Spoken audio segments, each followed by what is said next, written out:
qo'li ostidadir. Parvardigorimiz shak shubhasiz to'g'ri yo'ldadir. Hud surasi 55 hamda 56 oyatlar.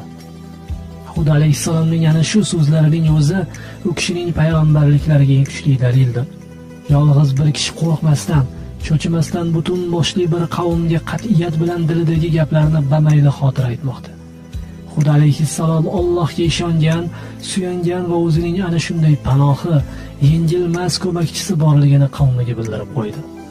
Hud alayhissalom mushriklarning olihalaridan butkul yuz o'girdi.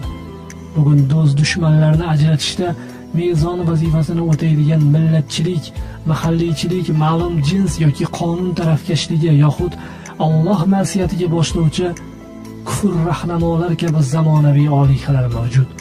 Hozirgi kunda aynan ana shu sanamlarga topiladilar.